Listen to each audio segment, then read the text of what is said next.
एक गांव में एक बहुत ही भोला भाला सा आलसी लड़का रहता था। वह कोई काम नहीं करना चाहता था, बस खाना खाता, घूमता और सोते रहता था। एक दिन उसे किसी ने बताया कि एक आश्रम है जहाँ पर कुछ नहीं करना पड़ता है और हर दिन 2 समय का खाना और नाश्ता मिलता है। तुम वहाँ जा कर के रहो।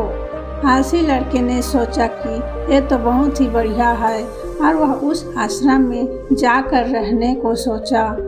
फिर वह भोला भाला सा आलसी लड़का अपना सारा सांसारिक जीवन छोड़कर उस आश्रम में जाकर रहने लगा। आश्रम में गुरुजी रहते थे। वह कुछ समय सबको प्रवचन देते थे। वह आलसी लड़का बाकी समय आराम करता था और फिर भर पेट खाना खाकर सो जाता था। ऐसे ही उस लड़के का जीवन गुजरता गया। एक दिन उस आश्रम में कुछ भी नहीं बना। नाश्ते के समय नाश्ता नहीं मिला। उसने सोचा नाश्ता नहीं मिला, भोजन तो ज़रूर मिलेगा। अब भोजन के समय भी उसे भोजन नहीं मिला। लड़का दौड़ करके गुरुजी के पास गया और उनसे पूछा कि आज भोजन क्यों नहीं बना। गुरुजी ने कहा कि बेटा आज एकादशी है और जितने भी आश्रम के सदस्य हैं उन सब का उपवास है और तुम्हारा भी आज उपवास है। आज भोजन नहीं बनेगा। वह लड़का आलसी था और उसे भूख भी बहुत लगता था। उसने गुरुजी से बोला कि मैं उपवास नहीं रहूँगा, मुझे भूख लगी है, मैं खाना खाऊँगा। गुरुजी ने बोला ठीक है, जाओ भंडारे में से सामान लेकर आओ और आश्रम में नहीं बाहर ले जा कर के बना लो, लेकिन याद रखना भोजन बनाने के बाद सबसे पहले भोग भगवान को लगाना और फिर तुम प्रसाद पाना। लड़का बोला ठीक है और फिर अनाज लेकर नदी की ओर पहुंचा। भोजन पकाने लगा, तैयार हुआ। उसके बाद कहने लगा कि भगवान श्री राम आइए, पधारिए, भोग लगाइए।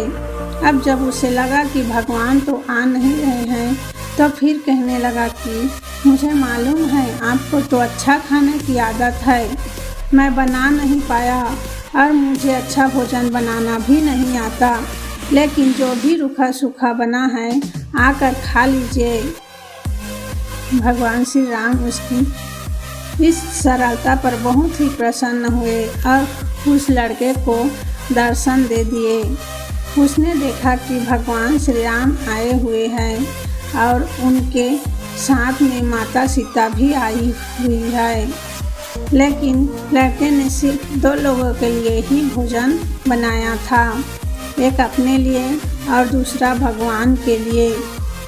और अब क्योंकि भगवान के साथ माता सीता भी आई हुई थी तो उसने उस भोजन को माता सीता और भगवान के सामने ग्रहण करने के लिए रख दिया। भगवान श्री राम और माता सीता ने भोजन किया और उसके बाद जब वह जाने लगे तो यह भोला सा आलसी सा लड़का बोला कि प्रभु आप आए, दर्शन दिए, बहुत अच्छा लगा। मुझे खाने को कुछ नहीं मिला, लेकिन कोई बात नहीं। लेकिन आपसे एक विनती है कि अगली बार जब आप आएंगे तो कितने लोग आएंगे ये बता दीजिए, ताकि मैं उतने लोगों के लिए भोजन बनाकर रखा रहूं। भगवान श्री राम मन ही मन मुस्कुराए और फिर अंतर ध्यान हो गए। लड़का आश्रम गया, दिन बीतता गया और फिर एकादशी का दिन आया और इस बार भी उसने 3-4 लोगों के लिए अनाज लेकर के खाना बनाने के लिए नदी के किनारे पहुंचा और उसने बड़े प्रसन्नता से भोजन बनाया और फिर भगवान को बुलाने लगा कि हे प्रभु आइए और भोग लगाइए। इस बार लड़का देखता है कि भगवान श्री राम पूरा राम दरबार लेकर के आए हैं, जैसे माता सीता, लक्ष्मण, भरत, हनुमान जी और सभी लोग आए हुए हैं। लड़के ने 3 से 4 लोगों के भोजन बनाया था और इस बार भी भोजन कम पड़ गया। लड़के ने निराश होकर भोजन को प्रभु के आगे रख दिया। उन्होंने भोजन किया और फिर चले गए और इस बार भी लड़का फिर से भूखा रह गया। फिर आश्रम गया। दिन बीतता गया और फिर एकादशी का दिन आया और इस बार गुरुजी से कहने लगा कि गुरुजी मुझे इस बार थोड़ा ज़्यादा अनाज चाहिए। गुरुजी सोचने लगे कि यह इतना सारा अनाज का करता क्या है, कहीं इसे बेचता तो नहीं है। फिर उन्होंने कहा कि ठीक है, भूख से परेशान रहता है। लड़के ने कहा कि नहीं गुरुजी, मैं भूख से परेशान नहीं रहता हूँ। प्रभु के साथ बहुत लोग आते हैं, उनको भी तो भोजन कराना पड़ता है। गुरुजी को लगा कि लड़का भूख से पागल हो गया है, लेकिन गुरुजी ने सोचा कि चलो एक बार चलकर देखते हैं कि लड़का इस अनाज का करता क्या है। वह भोला सा लड़का अनाज लेकर के नदी के किनारे पहुंचा और इस बार भोजन बनाया नहीं। उसने सोचा कि प्रभु हर बार ज़्यादा लोगों को लेकर आते हैं, इस बार वह जितने भी आएंगे खुद बना करके भोग लगा लेंगे। और फिर प्रेम से प्रभु को बुलाने लगा।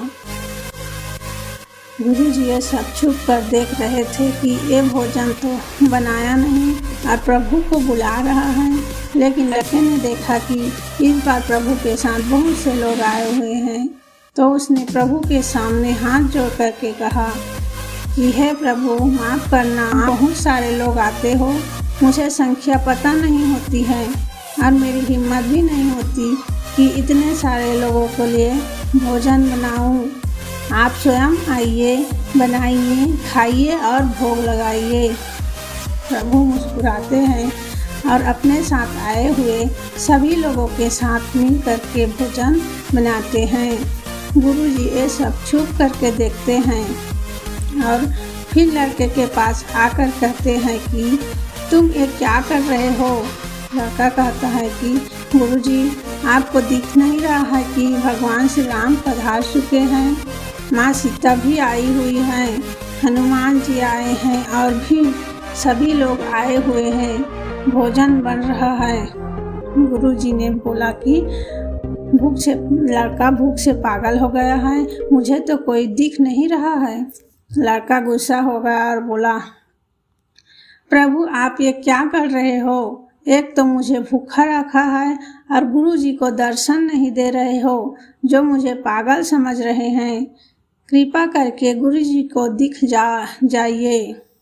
भगवान बोले, नहीं, मैं इन्हें नहीं दिख सकता। लड़का बोला, क्यों नहीं दिख सकते, मेरे गुरुजी तो बहुत महान हैं, वह बहुत बड़े ज्ञानी और ज्ञाता हैं। भगवान बोले, हाँ, ज्ञानी और ज्ञाता होंगे, लेकिन तुम्हारी तरह सरल नहीं है।